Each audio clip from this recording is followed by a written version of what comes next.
이렇게 그려진다면 실근은 없는 거예요. 그렇죠? 또 이제 이렇게 그려진다면 실근이 있을 수도 있는 거죠. 이건 실근이 있는 거죠. 그렇죠? 맞아요? F가 감소함수니까. 이거 이제 뭘 가지고 체크한다고요? X를 무한대로 보내거나 또는 음연무한대로 보냈을 때. 그렇죠? 또 누구 함수의 도움을 얻어? 역시 지수 함수의 도움을 얻어. A가 0과 1 사이잖아요. A가 0과 1 사이니까 감소함수니까. 그렇죠? 따라서 얘가 어디로 가는 거고, 0으로 수렴하는 거고, 얘는 어디로 가는 거고, 음연무한대로. 얘는 상수고. 그렇죠? 그래서 극한은 음연무한대가 되는 거죠. 그리고 X가 음연무한대니까 이거 볼 것도 없지 않나? X가 무한대로 되면 아니구나. 봐야 되는구나. X가 마이너스 무한대로 갈 때도 봐야 되겠네. X가 마이너스 무한대로 갈 때는 지수함수가 어디로 가고 무한대로 가고 끝났네요. 그렇죠? 그래서 무한대로 갑니다. 그러니까 실근 있는 겁니까? 있는 거죠. 그렇죠? 실근 있다. 아니고 이런 케이스가 됐다. 두 번째 케이스 해보시겠어요? 두 번째 케이스. 확실히 F'의 보호가 확정되는 그런 경우 하나하고 그 다음에 F'의 보호가 확실히 확정되지 않는 그런 경우로 나누어서 보고 있는 겁니다. 어렵습니다.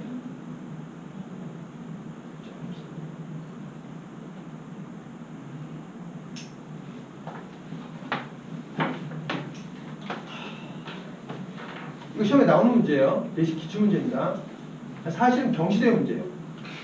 경시대 문제. 경시대 문제인데 우리나라에서는 제법 유명한 경시대예요. 대학별 경시대 출제했던 문제이기 때문에 학교 내신에서 나옵니다. 그런 걸 진짜 애들 어떻게 다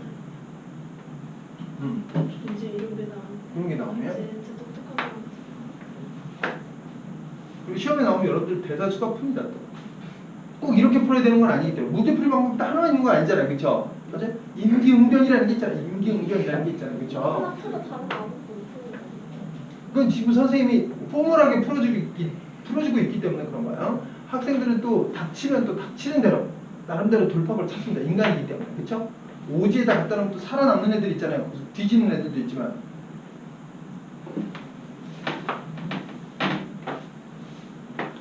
그러니까 맨날 이제 K가 한쪽에만 있어가지고 우리가 편한 문제만 보다가 또 이런 문제도 한 번씩 이렇게 봐줘야 됩니다. 그래서 긴장을 해야죠. 일본 대회는요 이런 문제 잘 나옵니다. 아주. 일본 대회. 근데 사실 저기 이해가 안 가요. 어떻게 가요? LNA가 0보다 작은데 도함수가 0보다 작다는 게 이해가 안 도함수가 LNA가 음수예요. 얘가 음수. 근데 질소함수는 항상 뭐라고요? 그래요. 저기 뭐야 안 보이면 그냥 안 보이는 겁니다. 그렇죠? 아무리 뭐 쉽고 어렵고 그런 게 아니에요. 세상에 제일 어려운 건 내가 못 풀면 어려운 거고 내가 풀 줄 알면 남들이 다 못 풀어도 쉬운 거고 뭐 그런 거죠. 중간중간에 띄엄띄엄 안 보이는 게 있습니다. 전체적인 큰 흐름을 놓치지 않고 가셔야 돼요. 전체적인 큰 흐름을. 지금 선생님이 실근의 개수를 구하기 위해서 그래프 개형을 이용하고 있습니다. 그렇죠? 앞에서 뭘 했냐면 우리가 LNA가 음수인 경우는 했어요. LNA가 음수인 경우에는 F' 음수이기 때문에 반드시 실근 하나 갖는다라고 하는 거 체크를 했고요. 그 다음에 LNA가 양수인 경우 요 식을 한번 볼 건데 얘는 반드시 실근을 갖는다 안 갖는다? 가져요. 갔는데 그것에 대한 어려움이 무엇 때문에 어렵다고요? 지수함수의 치역이 양수고 임의의 양수가 지수함수의 함수값이 될 수 있다라고 하는 게 어려운 겁니다. 여기서 이제 ln a분의 1이 뭐니까? 얘가 양수기 때문에 그렇습니다. 얘가 양수기 때문에 그것에 대응하는 정의호기 원소가 뭐한다? 반드시 존재한다는 거죠. 맞아요? 지수함수가 그려져 있고 ln a분의 1이 뭐이기 때문에 양수이기 때문에 그렇죠? ln a분의 1이 양수이기 때문에 반드시 뭐하다? 얘 이퀄 0이 되는 그러한 정의호기 원소가 반드시 존재한다 안 한다? 한다. 근데 ln a분의 1이 음수면요 존재하지 않죠. 항상 양수죠. 그럴 때. 맞아요? y 이퀄 3의 x의 그래프 다시 한번 봐요. 어떻게 그려진다고요? 증가함수가 돼요. 증가함수가 되는데 어느 부분이 어려운 부분이라고요? 이 부분. 임의의 양수가 뭐가 될 수 있다는 거? 임의의 양수가 그것에 대응하는 정의호기 원소가 반드시 존재한다. 이게 어려운 거예요. 지수함수에서. 문제풀이 특히 적용하기가 어렵죠.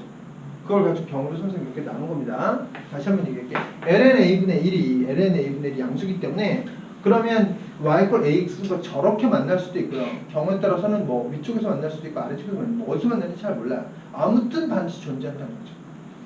그래서 그 존재하는 걸 뭐라고 하자? x0라고 하자. 그럼 x0 값을 기준으로 해서 f'(4)는 음수였다가 양수 바뀌죠. 그렇게 되면 f는 뭐 하다가 감소하다가 증가하는 이런 함수가 됩니다.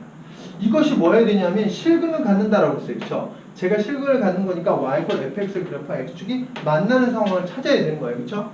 그런데 이제 스쳐봐도 뭘 것 같은 x를 무한대로 보내도 무한대가 되고 마이너스 무한대로 보내도 왠지 뭐가 될 것 같은 무한대가 될 것 같은 그렇죠? 감소하다가 증가하는데 저런 경우는 이제 되는 거고 이런 경우는 안 되는 거죠. 그렇죠? 문제의 조건을 충족시키는 경우 이런 건 문제의 조건을 충족시키지 못하는 경우가 됩니다.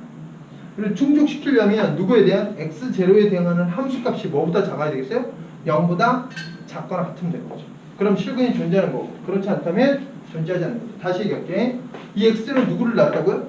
ln a분의 1과 ax이 같아지는 그 x값을 x0로 한 거예요. 그럼 그 x0를 기준으로 해서 f'은 관통하게 되니까 f' 음수였다 양수로 바뀌죠. f의 그래프는 감소하다 증가하는데 얘가 x축과 만나기 위해서 즉 실근이 존재하기 위해서는 x0에 대응하는 함수값이 0보다 작거나 같으면 된다고 하는 거죠. 괜찮아요? 네. 기분 안 괜찮은 것 같은데 지금? 죽겠는데? 요거만 하고 잠시 쉬어줄게요. 또 어제 몇 시에 잤어? 3시요. 3시까지 뭐 했니? 숙제? 그렇게 공부 열심히 해야죠. 저도 죽을 것 같은데 4시에 잤어? 난 어제 일찍 잤는데. 근데 이게 저도 맨날 밤에 자려고 하면 안 어? 맨날 뭔가 죽는 것 같다는 생각이 들어요. 잘 때? 난 감기 걸렸을 때 그런 생각이 들어요. 나는 감기 걸리면 이렇게 몸이 열이 막 나잖아. 그럼 무슨 생각이 드냐면 나 죽을 뻔 걸렸구나. 이제 곧 죽겠구나. 나 이런 그냥 잠을 잔다는 것 자체가 4시에 끊겼다가 내일이 이제 생기는 거잖아요. 결국에 나는 죽고 내일에 나한테 이제 또 다른 나의 기억을 물려주고 난 이런 생각이 들어서 잠이 안 와요.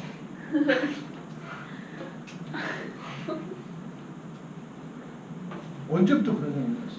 아주 어렸을 때부터? 어느 날? 어느 날 그런 생각이 들었는데 우리 한 초등학교 때 수학여행 가기 전날 되게 심하잖아요. 근데 이게 생각을 해보니까 이게 자면 내가 지금 자게 되면 수학여행 못 갔을 것 같아. 수학여행 가는 게 내가 가는 게 아니라 내일을 나가 가는 거고 내가 가는 건 아니라 나는 죽고 내일을 가는 거. 생각이 들기 시작하고. 재밌어 아주.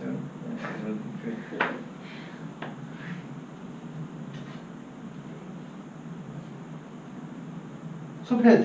그쵸? 그건 그거고. 현우가 지금 충격적인 얘기를 했는데 그쵸? 나도 고민해봐야 되겠네. 나도 그런 거 아니야? 자 여기서 보시면요. 그래서 이 fx0가 얼마거든? fx0가 얼마냐면요. 이 x0가 뭐냐면 얘를 0으로 만들어주는 x값을 x0라고 하잖아. 그래 안 그래? 그러니까 요 fx0를 계산하게 되면 이 fx0를 계산하게 되면 x0가 얘를 0으로 만들어주는 x0 값이기 때문에 ax0, fx0는 ax0 빼기 x0 빼기 ln a분의 1 이게 합쳐서 0인 거지. 네. 그러니까 마이너스 x0만 남겠지. 그래서 마이너스 x0를 쓴 거야. 마이너스 x0가 0 이하라는 건 x0가 0 이상이라는 걸 의미하는 거죠. 그렇죠? 그러니까 x0가 0 이상이라는 걸 의미하기 때문에 아까 선생님이 여기다 그린 이 그래프는 조금 문제가 있다는 거죠. 네. 맞아? 그러니까 x0 값이 음수가 아니라 x0 값이 양수라는 거죠. 그렇죠? 네가 아니고, 그렇죠? 네가 아니고 x0는 이거라는 거죠. 그렇죠? 요 그래프가 아니라 요 그래프 위쪽으로 가야 되겠죠. 그래서 x0가 양수가 되려면 거기에서 교점의 x좌표가 존재해야 되니까 그래프가 이렇게 그려집니다. 즉 ln a분의 1이 누구보다 커야 된다는 거예요. 1보다 크거나 같아야 된다는 거죠. 그렇죠? 그럼 ln a분의 1이 1보다 크거나 같다. 그런데 다시 얘기해. x0는 누구의 근이라고요? a = 0의 근이에요. a = 0의 근이기 때문에 x0가 0 이상이니까 얘는 물매 1 이상인데 얘가 ln a분의 1이에요. 그렇죠? 그래서 이걸 가지고 뭐가 된다? ln a의 범위를 알 수 있다는 거죠. ln a가 1보다 작거나 같으니까 a는 0과 1 사이가 되겠죠. 그렇죠? 아닌가? 1이니까 2군요. 1 초가 2 이하 이렇게 되겠죠. 그렇죠? 지금 ln이가 양수인 거니까 1초가 2 이하. 그 다음에 1번에서 아까 뭘 했냐면 lnA가 음수인 경우에도 항상 됐었죠. lnA가 음수인 경우가 항상 됐었다. 그래서 A의 범위는 이렇게 나온다. 그렇죠? 숙제 뭐였죠? 그린 거예요. 누구야? AX 그려가지고 되게 LN AX. 그렇죠. AX승의 그래프를 그려가지고 ln a분의 1이 양수이기 때문에 항상 교점의 x좌표가 존재하는 거예요. 교점이 존재하니까. 그래서 그 교점의 x좌표를 뭐라고 나와봤어요? x0라고 한 거예요. 그쵸? 그러면 선생님 그걸 x0라고 어떻게 놓습니까? 그걸 도대체 쉬워요 어려워요? 민주야 이걸 x0라고 놓는 게 쉬워 어려워? 말도 안 되죠. 그런데 이런 문제가 나와요 또. 여러분들 문제 풀 때 연습 문제 열심히 푸시면요 숙제 중에도 이렇게 그 근을 뭐라 하자 이렇게 놓고 푸는 문제가 실제로 나온다 안 나온다? 나온다. 시험에도 나와요. 그쵸? 지난번에도 있었나? 뭐 그랬어요. 그렇게 하면 뭐가 좋아? 뭐라고? 그렇게 하면 뭐가 좋아? 그렇게 하면 뭐가 좋냐면 일단 지금 당장은 S0를 우리가 표현 못하지만 그 X0가 어디에 포함이 돼서 이 FX0에도 기여를 해가지고 거기서 어떤 여기에서 얻은 정보 이걸 가지고 그러니까 그 값은 정확하게 알지 못하지만 걔가 가지고 있는 의미를 가지고 뭔가 새로운 것을 이렇게 발견할 수도 있는 거예요. 그렇죠? 맞아요? 우리가 A 값은 잘 모르는데 sin A 값은 알아서 sin A를 포함한 어떤 식의 값을 결정할 수 있는 것처럼 맞아요? 똑같은 거죠. 그러면은 네. 그 뭐지 x0를 한 이제 fx를 했을 때 뭐에 뭔가 좀 간단해져야지 의미가 있는. 그렇죠. 간단해져요. 간단해져요. 걔를 이용해서 우리가 f'x0의 근이었으니까 그걸 이용해서 걔가 좀 뭔가 간단해져야 의미가 있는 거지 간단해지지 않으면 우리가 거기까지 간 것만 의미가 있는 거고 그 다음부터는 그렇게 우리한테 유익한 건 아니죠. 맞아요? 하지만 이런 기법이 있다는 걸 우리가 한 번 정도 봐줄 필요는 있고 실제로 연습 문제를 풀면 이렇게 복잡하진 않지만 이런 아이디어를 이용해서 푸는 문제가 있었어요. 나 기억나요? 2문제가 있었다고요. 시험에도 있었고 로가도 있었고 고마워요. 저런 문제가 제일 어려워. 이런 문제 어려워요. 실제로. 실제로 보면 그런 거 있는데 뭐 30분 뭐 어떻게 풀었는데 알파 베타도 못 잘 이렇게. 아 진짜 그런 거 정말 개 같아요. 그렇죠? 자, 요 문제 문제가 오늘 왜 이렇게 하나같이 응용 문제라 미분 마지막 단원이라 또 문제 하나같이 좀 다 쓰레기 같네요. 그렇죠? 쓰레기 같아도 그냥 쓰레기 같지 않고 아주 개 쓰레기 같네요. 방금 전에 선생님이 뭐라 그랬어요? 여러분들 이런 문제 나와도 여러분 푼다고 그랬죠. 그렇죠? 그럼 학생들이 보통 어떻게 푸냐? 이 문제가 나오면 이렇게 풀어요. 여보세요? 여보세요. 학생들은 어떻게 푸냐? y equal ax승과 누구? y equal x 플러스 ln a분의 1 저렇게 찢기도 해요. 맞아요? 근데 하지만 이건 뭔 아니에요? 이거는 포멀한 메소드는 아니에요. 그러니까 이런 류의 문제가 나왔을 때 항상 이렇게 풀어가지고 이렇게 정리해서 이쁘게 나오는 건 아니에요. 이건 a라고 하는 주 변수 이외의 잡변수가 갖는 기능 이게 우리로 하여금 어떤 이 문제를 우리가 방금 전에 본 것처럼 그렇게 도전을 했을 때는 상당히 복잡하다라고 예견되는 경우 예측되는 경우에는 이런 편법을 한번 써볼 만도 하다 그런 얘기죠. 맞아요? 그런데 이거는 공부를 안 하면 안 할수록 이런 선택을 할 가능성이 높아져요. 왜 그러냐? 왜 그러냐? 문제를 보고 무리함수 포함되어 있어. 아, 미분하기 싫어. 그럼 이렇게 본단 말이죠. 그러면 주로 망하는 거예요. 무슨 얘기인지 아시겠죠? 그러니까 나의 산수 능력을 뭐 해서 극대화해서 이렇게 푸는 상황을 최소한으로 줄이셔야 되는 거지. 이런 문제를 이렇게 풀었다라고 해서 아하, 난 이런 문제 잘 풀어 이렇게 생각하면 안 된다 그런 얘기죠. 그렇죠? 연습을 많이 해서요. 복잡한 문제가 빠르게 연산이 될 수 있도록 훈련하는 것이 중요합니다. 도망다니는 게 아니, 이건 미안하지만 약간 도망가는 풀이죠. 그렇죠? 도망가는 풀이지만 이 경우에는 또 우리한테 설득력을 갖기 때문에 또 소개를 안 할 수는 없습니다. 그렇죠? 학생들은 보통 어떻게 푼다? 이렇게 푼다. 한번 풀어보세요. 훨씬 잘 풀리죠. 저게 안 좋은 점이 뭐라고요? 이게 안 좋은 점이 뭐냐고요? 이게 양쪽 다 무슨 함수가 아니라는 거예요. 양쪽 다 둘 중에 하나도 둘 중에 하나 그렇죠. 아니 둘 다 변수를 포함해서 상수 함수가 아니라는 거죠. 그러니까 아까 선생님이 y equal fx와 y equal gx의 교점의 개수 그런 문제를 풀 때 그걸 fx equal gx로 고친 다음에 그걸 fx 빼기 gx equal 0로 고쳐서 y equal fx 빼기 gx의 그래프와 y equal 0의 그래프 또는 y equal fx 빼기 gx의 그래프와 y equal k의 그래프를 비교하면서 미분이 갖는 순기능, 즉 극소점이나 극대점에 대한 정확한 정보를 가지고 문제를 풀 수 있어야 되는데 이렇게 둘 다 변하는 함수를 놓으면 이건 우리 과정을 탐닉하겠다는 거잖아요. 과정을 보겠다는 거잖아요. 그 과정은 불확실한 경우가 많다 그런 얘기죠. 그렇기 때문에 이 그래프가 나한테 어떤 선명한 경우를 줘서 운이 좋아서 문제를 풀릴까? 그렇지 않고 대부분의 문제는 이런 선택이 우리한테 결코 유익하지 않다는 거죠. 정보가 부족한 정보를 가지고 뭘 해야 되기 때문에 이해되죠? 그러니까 요 단원에서 분명히 학습 목표라고 하는 것이 있는데 그 학습 목표에 반하는 풀이에요. 임기응변이죠. 맞아? 그런 거 분명히 인식하고 이런 문제를 쳐다봐야 된다 그런 얘기죠. 이런 문제를 많이 푸는 것은 오히려 정상적인 학습을 좀 저해하는 그런 문제이기도 합니다. 풀어보세요. 진짜 잘 푸니까. 되게 잘 풀려요. 이렇게 하면. 대부분의 학생들, 문제를 푼 학생들이 선택한 방법이에요. 선생님처럼 그렇게 풀어가지고 시간 안에 성공한 사례는 극히 드물어요. 대부분 다 어떻게 푼다? 이렇게 풀어요. 그 학교 시험에서 저렇게 풀 수 있게 되겠네요. 이렇게요? 글쎄 그랬으면 좋겠어요. 그랬으면 좋겠어요. 하지만 이 방법이 갖는 위험성도 동시에 인식하라는 거예요. 그냥 무조건 빠르게 푸는 게 좋은 게 아니라는 거죠. 실제로 잘 풀리죠? 딱딱딱딱 풀리죠?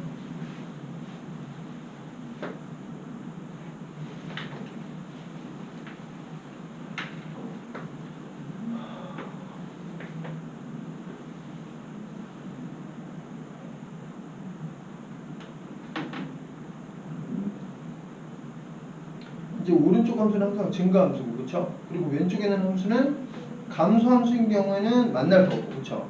증가함수인 경우에는 생각해봐야 돼요.